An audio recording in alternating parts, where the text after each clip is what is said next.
ॐ श्री जगन्नाथाय नमः। अथ श्री जगन्नाथ अष्टकम्। कदाचित् कालिंदी तट विपिन संगीत तरलो, मुदा भीरी नारी वदन कमला स्वाद मधुपहा। रमा शंभु ब्रह्मा मरपति गणेशार्चित पदो, जगन्नाथः स्वामी नयन पथगामी भवतु मे। भुजे सव्ये वेणुं शिरसि शिखिपेच्छं कटितटे, दुकूलं नेत्रान्ते सहचर कटाक्षं विदधते। सदा श्रीमद्वृन्दा वनवसति लीला परिचयो, जगन्नाथः स्वामी नयन पथगामी भवतु मे। महाम्भोधेस्तीरे कनक रुचिरे नीलशिखरे, वसन् प्रासादान्तः सहज बलभद्रेण बलिना। सुभद्रा मध्यस्थः सकल सुर सेवावसरदो, जगन्नाथः स्वामी नयन पथगामी भवतु मे। कृपापारावारः सजल जलद श्रोणिरुचिरो, रमावाणी रामः स्फुरद अमल पंकेरुमुखः। सुरेन्द्रैराध्याः श्रुतिगणशिखा गीतचरितो, जगन्नाथः स्वामी नयन पथगामी भवतु मे। रथारूढ़ो गच्छन् पथि मिलित भूदेव पटलैः, स्तुति प्रादुर्भावं प्रतिपदमुपाकर्ण्य सदयः। दया सिन्धुर्बन्धुः सकल जगतां सिन्धुसुतया, जगन्नाथः स्वामी नयन पथगामी भवतु मे। परं ब्रह्मापीडः कुवलयदलोत्फुल्लनयनो, निवासी नीलाद्रौ निहितचरणोऽनन्त शिरसि। रसानन्दी राधा सरस्वपुरालिङ्गन सुखो, जगन्नाथः स्वामी नयन पथगामी भवतु मे। न वै याचे राज्यं न च कनकमाणिक्यविभवं, न याचेऽहं रम्यां सकल जनकाम्यां वरवधूं। सदा काले काले प्रमथपतिना गीतचरितो, जगन्नाथः स्वामी नयन पथगामी भवतु मे। हर त्वं संसारं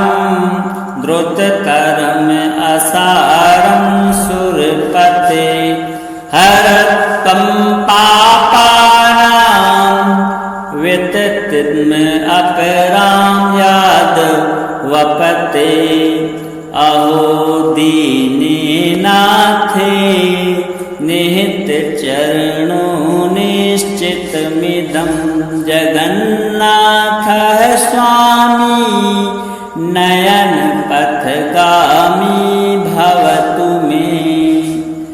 जगन्नाथाष्टकं पुण्यं यः पठेत् प्रयतः शुचिः सर्वपापविशुद्धात्मा विष्णुलोकं स गच्छति।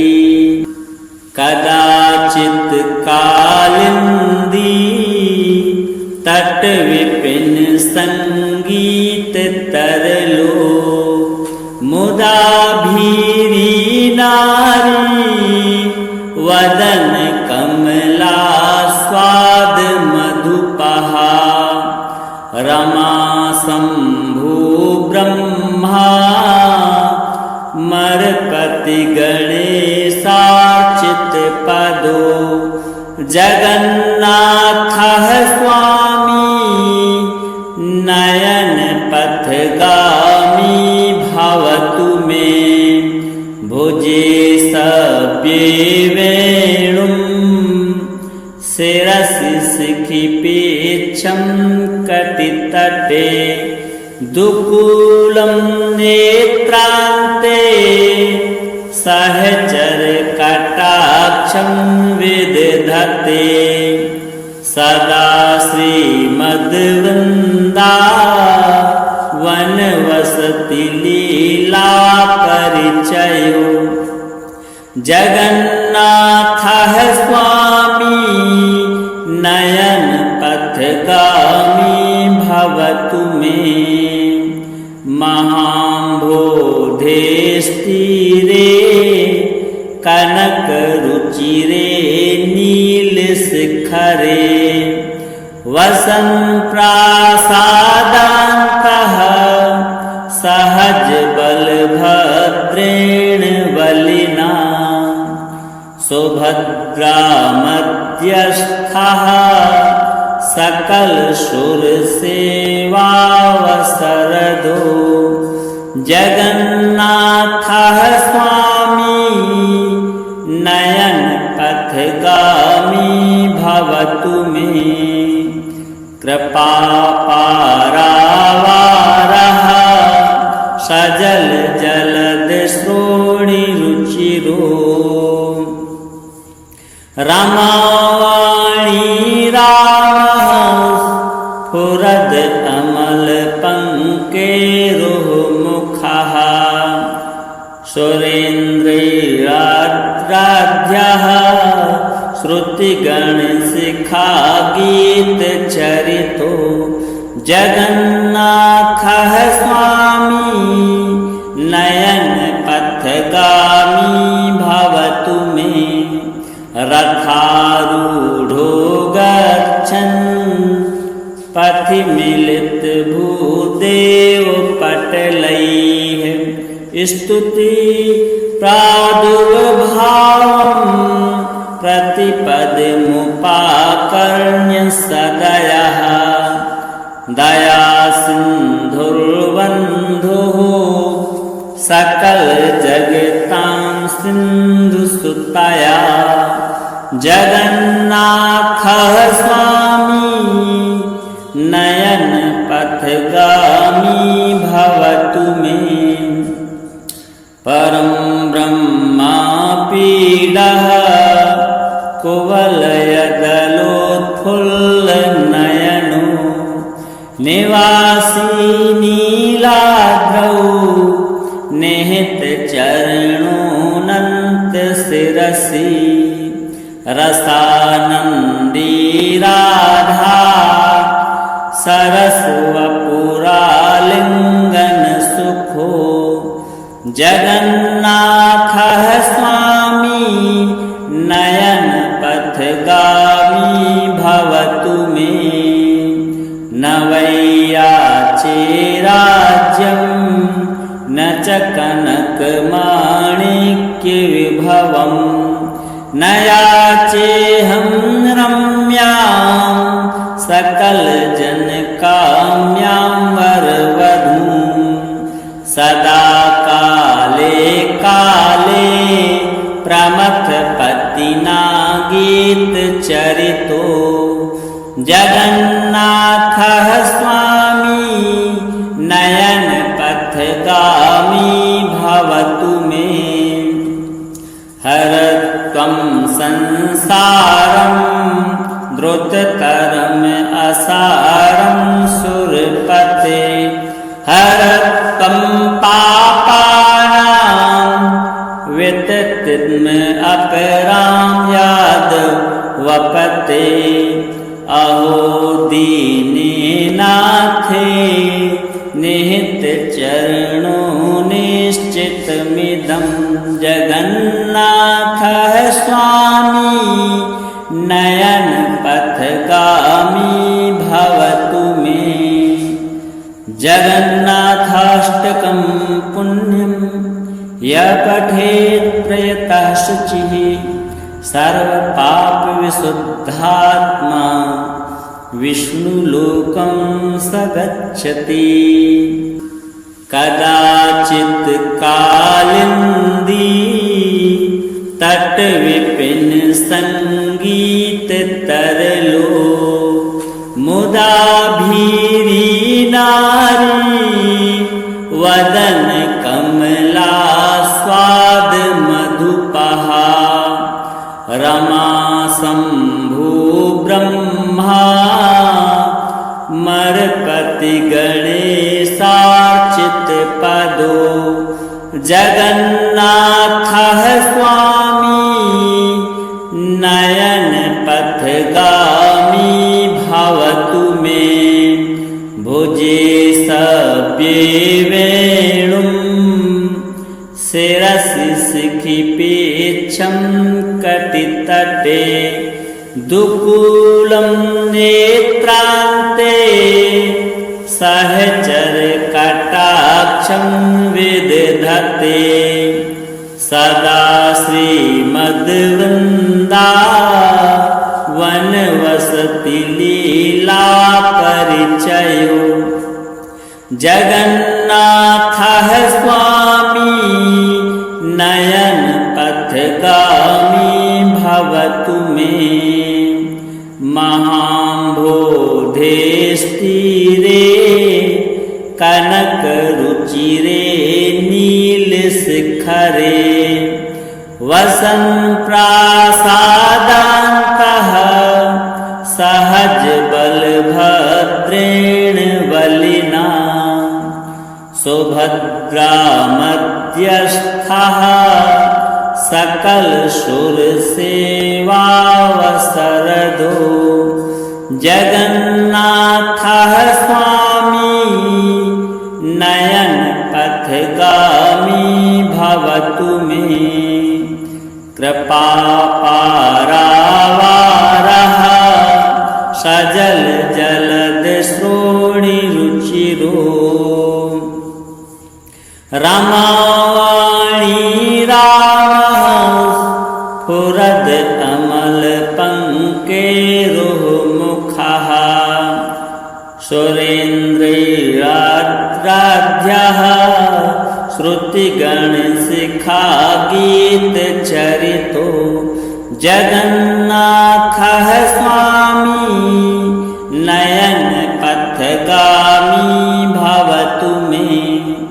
रथारूढ़ो गच्छन् पथि मिलित भूदेव पटलैः स्तुति प्रादुर्भावं प्रतिपदमुपाकर्ण्य सदयः। दया सिन्धुर्बन्धुः सकल जगतां सिन्धुसुतया जगन्नाथः स्वामी नयन पथगामी भवतु मे। परं ब्रह्मा पीडः कुवलयदलोत्फुल्लनयनो निवासी नीलाद्रौ निहित चरणोऽनन्त शिरसि। रसानंदी राधा सरस्वपुरालिंगन सुखो जगन्नाथः स्वामी नयन पथगामी भवतु मे न वैयाचे राज्यं न च कनकमाणिक्यविभवम् न याचेऽहं रम्यां सकलजनकाम्यां वरवधूं सदा काले काले प्रमथपतिना गीतचरितो जगन्नाथः स्वामी नयन पथगामी भवतु मे हर त्वं संसारं द्रुततरम् असारं सुरपते हर त्वं पापानां विततिम् अपरां यादवपते अहो दीनेनाथे निहितचरणो निश्चितमिदं जगन्नाथः स्वामी नयन पथगामी भवतु मे जगन्नाथाष्टकं पुण्यं यः पठेत् प्रयतः शुचिः सर्वपापविशुद्धात्मा विष्णुलोकं स गच्छति कदाचित् कालिन्दी तटविपिन संगीततरलो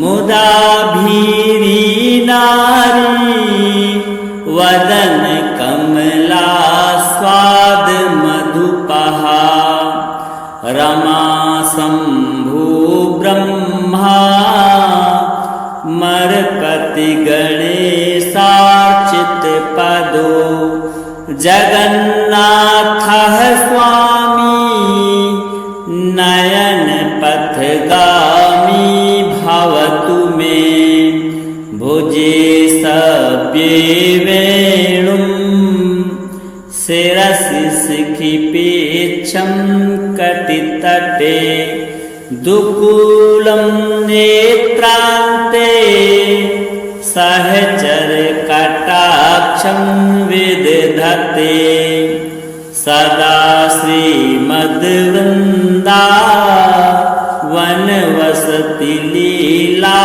परिचयो जगन्नाथः स्वामी नयन पथगामी भवतु मे महाम्भोधेस्तीरे कनकरुचिरे नीलशिखरे वसन्प्रासादान्तः सहज बलभद्रेण बलिना सुभद्रामध्यस्थः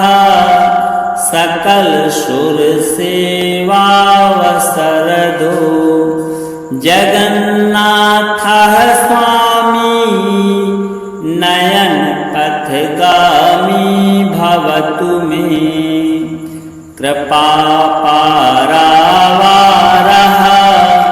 सजल जलद श्रोणिरुचिरो रमावाणी रामः स्फुरद अमल पंकेरुमुखः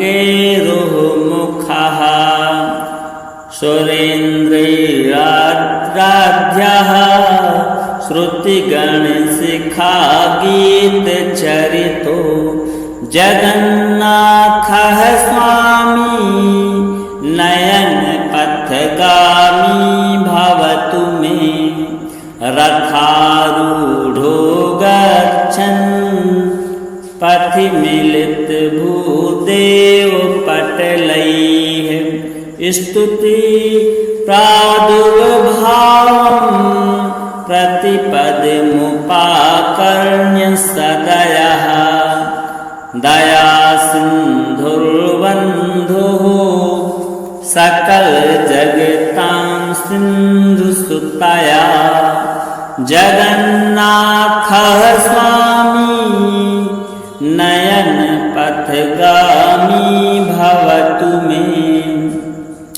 परं ब्रह्मा पीडः कुवलयदलोत्फुल्लनयनो निवासी नीलाद्रौ निहितचरणोऽनन्तशिरसि रसानन्दी राधा सरस्वपुरालिङ्गनसुखो जगन्नाथः स्वामी नयन पथगामी भवतु मे। न वै याचे राज्यं न च कनकमाणिक्यविभवं न याचेऽहं रम्यां सकलजनकाम्यां वरवधूं। सदा काले काले प्रमथपतिना गीतचरितो जगन्नाथः स्वामी नयन पथगामी भवतु मे। हरत्वं संसारं द्रुततरम् असारं सुरपते हरत्वं पापानां विततिम् अपरां यादवपते। अहो दीनेनाथे निहितचरणो निश्चितमिदं जगन्नाथः स्वामी नयन पथगामी भवतु मे। जगन्नाथाष्टकं पुण्यं यः पठेत् प्रयतः शुचिः सर्वपापविशुद्धात्मा विष्णुलोकं स गच्छति। कदाचित् कालिन्दी तटविपिन संगीततरलो मुदा भीरी नारी वदन कमला स्वाद मधुपहा। रमा शंभु ब्रह्मा मरपति गणेशार्चित पदो जगन्नाथः स्वामी नयन पथगामी भवतु मे। भुजे सव्ये वेणुं शिरसि शिखिपेच्छं कटितटे दुकूलं नेत्रान्ते सहचर कटाक्षं विदधते।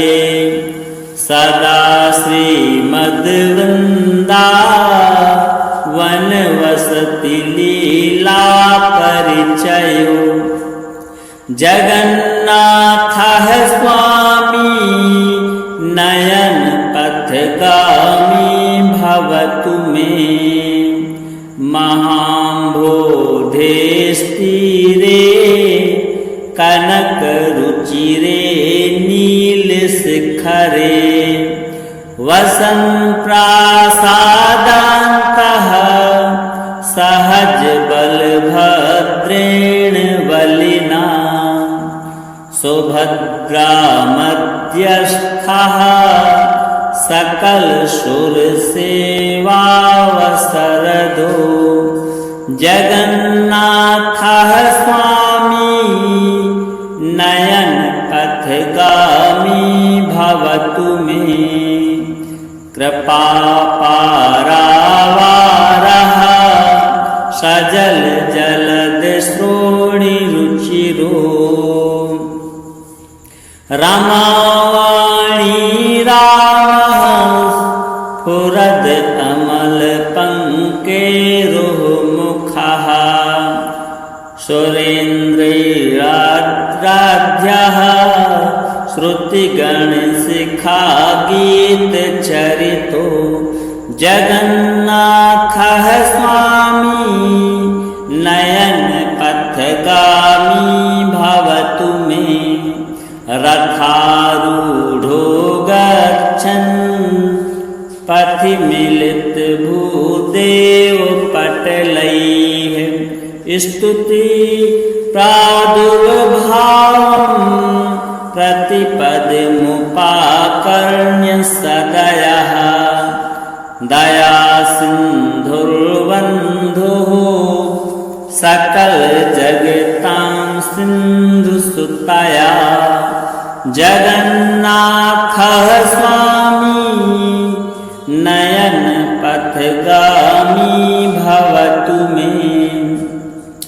परं ब्रह्मापीडः कुवलयदलोत्फुल्लनयनो निवासी नीलाद्रौ निहितचरणोऽनन्तशिरसि।